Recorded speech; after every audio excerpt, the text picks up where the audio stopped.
महर्षि वाल्मीकि जी ने रामायण की रचना की है और इस रामायण में हम सभी बालकांड के 30वें सर्ग का विश्वाध्याय कर रहे हैं। पिछले दिनों 29वें सर्ग को समाप्त करने के पश्चात जो अंतिम श्लोक है, उस अंतिम श्लोक में कहा गया था कि भगवान राम प्रतिदिन नियमित रूप से क्या करते थे? संध्या करते थे, गायत्री का जप करते थे, हवन करते थे, गुरु जी के चरण का स्पर्श करते थे। ये प्रतिदिन का काम था। वो सायं काल भी करते थे और प्रातः काल भी करते थे। जब भगवान विष्णु का जो तपस्या स्थली थी, जहां विश्वामित्र जी रहते थे, जब उस आश्रम में पहुंचे जिसका नाम था सिद्धाश्रम। क्या नाम था जी? क्योंकि सिद्धि को प्राप्त किए थे विष्णु जी वहां। देखिए, तपस्या कौन करेगा जी? तपस्या वह करता है जो किसी योग्यता को प्राप्त करना चाहता है। किसी योग्यता को प्राप्त करने के लिए क्या किया जाता है? तपस्या। तो इसका मतलब है कि योग्यता प्राप्त होने से पूर्व वो योग्य नहीं थे, यही ना? योग्यता प्राप्त करने से पहले योग्य, तो विष्णु जी भी पहले योग्य, ये मनुष्य ही थे हमारे आपके जैसे, योग्य नहीं थे। अब उन्होंने तपस्या की और तपस्या करके योग्यता हासिल की। इसी का नाम है सिद्धि को प्राप्त करना। योग्यता प्राप्त करने को ही क्या कहते हैं जी? सिद्धि को प्राप्त करना। तो विष्णु जी तपस्या करके जिस जगह पर सिद्धि को प्राप्त किए, उस स्थान का नाम हो गया सिद्धाश्रम। क्या हो गया? सिद्धाश्रम। और उसी आश्रम में विश्वामित्र जी भी रहते थे। वही वो यज्ञ करते थे। तो दो राक्षस, एक का नाम था सुबाहु और एक का नाम था मारीच, ये दोनों इनके यज्ञ में रक्त और मांस की वर्षा कर देते थे।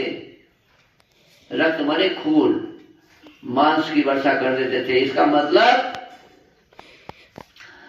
रक्त और मांस की वर्षा करने वाले अच्छे लोग नहीं थे, उन्हें राक्षस कहा जाता था। गलत काम करने वाले को क्या कहा जाएगा जी? राक्षस। इसका मतलब मांस खाना अच्छा काम नहीं है। मांस किसी के यज्ञ में डालना अच्छा काम। और दुर्भाग्य से देखो, हमारे यहाँ लोग देवी भगवती को बकरी काट के चढ़ाता है। यहाँ अपने मिथिला में भी और नेपाल में भी, बंगाल में भी, सारे भारतवर्ष में ये चल गया, प्रथा चल पड़ा है कि भगवान को लोग क्या खिलाते हैं जी? बकरी काट के खिलाते हैं, मांस खिलाते हैं। खाना खुद होता है, खाता कौन है? खुद। नाम लेता है किसका? भगवान का। और देखो, और काटने वाले को, खाने वाले को, यज्ञ में इस चीज को डालने वाले को इसमें क्या कहा गया? राक्षस कहा गया। क्या कहा गया? मदिरा, मांस, शराब आदि पीने वाले को राक्षस कहा जाता था। तो कहते हैं कि भगवान राम जब उस आश्रम में, सिद्धाश्रम में पहुंचे, जहां विष्णु जी पूर्व में तपस्या करते थे और आचार्य महर्षि विश्वामित्र जी इस आश्रम में रहते थे, तो पहुंचने के पश्चात रात्रि विश्राम के बाद प्रातः काल जैसे हुआ तो नित्य क्रिया से निवृत्त होकर स्नान आदि करके वे संध्या की, अर्थात ठीक से परमात्मा का ध्यान किए। ध्यान का मतलब होता है चिंतन करना, परमात्मा के बारे में सोचना, विचारना। और उपासना का मतलब होता है परमात्मा को ठीक ठीक जानना। उपासना का मतलब होता है जी, देखो शब्द है उपासना, तो लोग तो उप का मतलब नजदीक, आसन माने बैठना, तो नजदीक बैठना। तो भगवान तो सब जगह रहते हैं, तो नजदीक कैसे बैठे? भगवान कहाँ रहते हैं जी?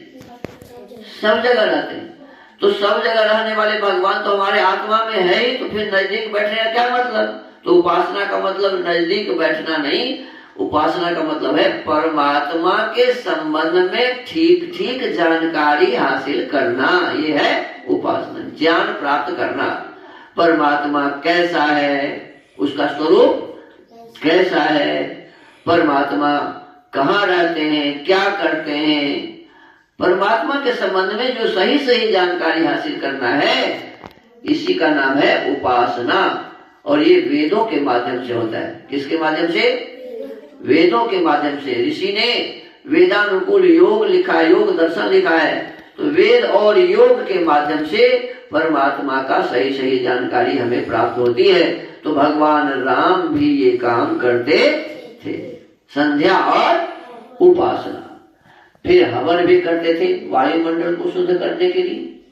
हम जहाँ रहते हैं तो हमारे शरीर से गंदगी निकलती रहती है, हम अपने घर में हो चाहे बाहर हो, हमारे श्वास के माध्यम से, हमारे आंख से मल निकलता है, कान से मल निकलता है, पूरे शरीर से पसीना निकलता है, मल ही तो है, लघुशंका शौच। तो सारे शरीर के मलों से वायुमंडल अशुद्ध होता है कि नहीं? तो उसको शुद्ध करने के लिए क्या करते थे? हवन करते थे। अच्छी सामग्री, अच्छा घृत, अच्छी संविधा को लेकर के हवन करते थे। और वायुमंडल को शुद्ध करने से क्या होता है? हमें शुद्ध वायु मिलती है और हमारा शरीर स्वस्थ रहता है। तो अपने शरीर को ठीक रखने के लिए सब कार्य किया जाता था। तो भगवान राम भी इस काम को करते थे। फिर बुद्धि बढ़ाने के लिए गायत्री का जप भी करते थे। हमारी बुद्धि सही हो इसके लिए क्या करते थे जी? गायत्री का जप करते थे। गायत्री में जो बातें लिखी हुई है उनको अपने जीवन में धारण करते थे। और फिर हवन के पश्चात अपने गुरु जी को प्रतिदिन नियमित रूप से पैर छूते थे, प्रणाम करते थे। माता पिता को भी घर पर रहते थे तो प्रणाम करते थे। तो इस प्रकार से हमको आपको भगवान राम के आदर्श को अपने जीवन में भी अपनाना चाहिए। हमको आपको भगवान राम के आदर्श को अपने जीवन में अपनाना चाहिए। मैं तो निवेदन करता रहता हूँ, हमारे जितने भी साधु हैं, महंत हैं, जो भगवान राम के भक्त हैं, जो बड़े बड़े हमारे कथाकार हैं, उन सबसे मेरा यही प्रार्थना है, निवेदन है कि जितने भी हमारे भगवान राम के भक्त हैं उन्हें हम ये उपदेश करें कि भगवान राम जैसे संध्या करते थे आप भी वैसे संध्या कीजिए। भगवान राम जिस प्रकार से गायत्री का जप करते थे आप भी गायत्री का जप कीजिए। भगवान राम जिस प्रकार से वेद पढ़ते थे, दर्शन पढ़ते थे, उपनिषद पढ़ते थे, आप भी उसको पढ़िए, स्वाध्याय करिए। पीछे कहा गया था ना कि भगवान राम वेद पढ़ते थे, धनुर्वेद का अभ्यास करते थे, लिखा था ना पीछे। तो ये भगवान राम का काम था और भगवान राम के हम भक्त हैं तो हमारा भी ये काम होना चाहिए। भगवान राम दोनों समय हवन करते थे, हमें भी प्रतिदिन नियमित रूप से हवन करना चाहिए। ये है भगवान राम की भक्ति। और भगवान राम जो काम किए वो तो हम करते नहीं हैं, केवल भगवान राम का नाम सीताराम जपते रहते हैं, इससे कोई लाभ होने वाला नहीं। भगवान राम जिस काम को किए उस काम को हमें करना चाहिए। देखिए वो पिताजी के आदेश को मानकर जंगल चले गए, अयोध्या जैसे राज का राजा बनने वाले थे उसको ठुकरा दिए, कितना बड़ा काम किए। तो भगवान राम के आदर्श को हमें अपने जीवन में धारण करना चाहिए। अपने भाई के लिए सर्वस्व न्यौछावर करने की योग्यता हमें तब बढ़ेगी जब हम भगवान राम के आदर्श पर चलेंगे, वैसा ही हम भी करना प्रारंभ करेंगे, तभी हम अपने भाई के लिए कुछ छोड़ सकते हैं। नहीं तो छोटी छोटी बातों के लिए भाई से लोग लड़ते हैं, छोटी छोटी बातों के लिए भाई से लड़ते हैं, केस करते हैं, कोर्ट जाते हैं। तो इस समस्याओं का समाधान यही है कि भगवान राम के आदर्श को हम अपने जीवन में धारण करें। फिर अब तीसरे सर्ग में हमने पढ़ा था कि भगवान राम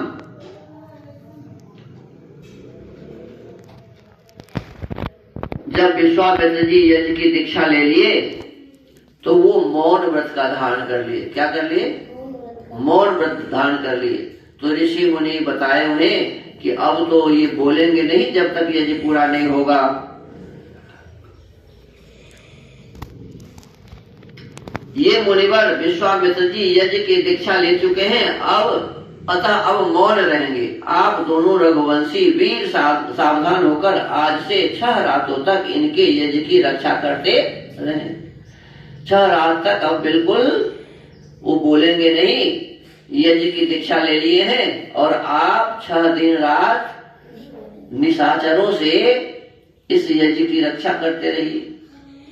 अब यह जब वो सुने तो कहते मुनियों का यह वचन सुनकर वे दोनों यशस्वी राजकुमार लगातार 6 दिन और 6 रात तक उस तपोवन की रक्षा करते रहे। रात हो चाहे दिन हो, हर क्षण यज्ञ में कोई विघ्न ना आ जाए, बाधा ना आ जाए, इसके लिए दोनों भाई लगे रहे। इस बीच में उन्होंने नींद भी नहीं ली, रात में सोए भी नहीं। आगे कहते हैं उपासं चक्रतुर्वीरो यत्तो परम धन्विनो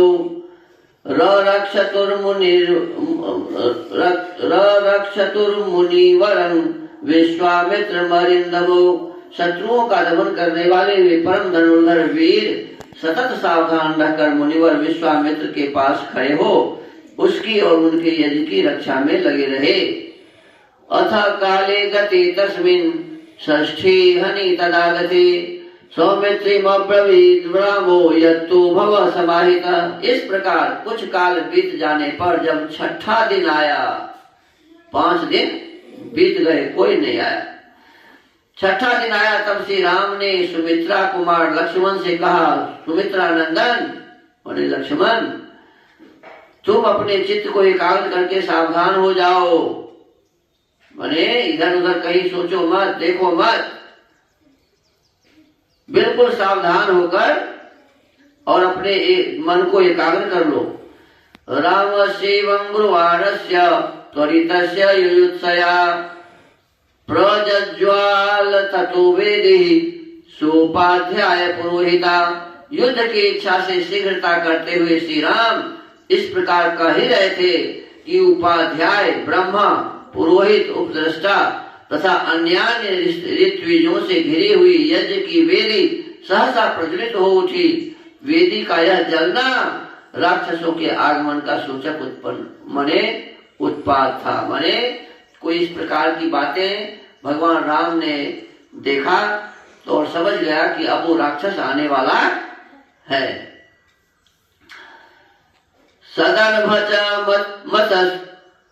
मसुका ससमित कुसुमोच्चया विश्वामित्रेण सहिता वेदिर्जज्ज्वाल सर्पिजा। इसके बाद कुश, चमस, श्लोक, समिधा और फूलों के ढेर से सुशोभित होने वाली विश्वामित्र तथा ऋत्विजों सहित जो यज्ञ की वेदी थी उस पर आहवनी अग्नि प्रज्वलित हुई। अग्नि का यह प्रज्वलन यज्ञ के उद्देश्य से हुआ था। माने यज्ञ शुरू होने वाला था। क्या हो गया? यज्ञ अब प्रारंभ हो रहा था, हो गया था। तो उसी समय तो विघ्न डालने के लिए आएगा ना, तो ये बिल्कुल सतर्क हो गए। मंत्रवच्च यथा न्यायं यज्ञोऽसौ संप्रवर्तते आकाशे च महान शब्दः प्रादुरासीत् भयानकः। फिर जो शास्त्रीय विधि के अनुसार वेद मंत्रों के उच्चारण पूर्वक उस यज्ञ का कार्य प्रारंभ आरंभ हुआ। देखो वर्तमान समय में लोग क्या करते हैं, यज्ञ शुरू करते हैं, कहते ओम काल्ये नमः, ओम रामाय नमः, ओम कृष्णाय नमः, ऐसे करते हैं यज्ञ। लेकिन प्राचीन जमाना में कैसे होता था? देखो विश्वामित्र जी का यज्ञ हो रहा है, कहते थे कि वेद मंत्रों के उच्चारण पूर्वक। कैसे यज्ञ होता था जी? वेद मंत्रों के उच्चारण पूर्वक उस यज्ञ का कार्य आरंभ हुआ। अब लोग वेद पढ़ना ही छोड़ दिए, वेद के मंत्रों से आहुति डालना ही छोड़ दिए। बहुत कम ऐसे विद्वान हैं जो वेद मंत्रों से आहुति डलाते हैं, नहीं तो हनुमान चालीसा से लोग आहुति डालते हैं। बताओ रामचरितमानस के जो वाक्य है ना, चौपाई, उससे लोग आहुति डालते हैं। बताओ, ये कहीं विधान नहीं है वेद में। वेद मंत्रों से यज्ञ करने का विधान है। फिर तो शास्त्रीय विधि के अनुसार वेद मंत्रों के उच्चारण पूर्वक उस यज्ञ का कार्य आरंभ हुआ। इसी समय आकाश में बड़े जोर का शब्द हुआ, माने पहुंच गया। कौन? राक्षस। क्या नाम था? सुबाहु और मारीच, दोनों क्या नाम था? जो बड़ा ही भयानक था। अभी भयानक आवाज उसी राक्षस का था। अब उसकी चर्चा स्वाध्याय की अगली कड़ी में हम करेंगे। आज के इस वाल्मीकि रामायण के स्वाध्याय के क्रम को यही विराम देते हैं। ओम।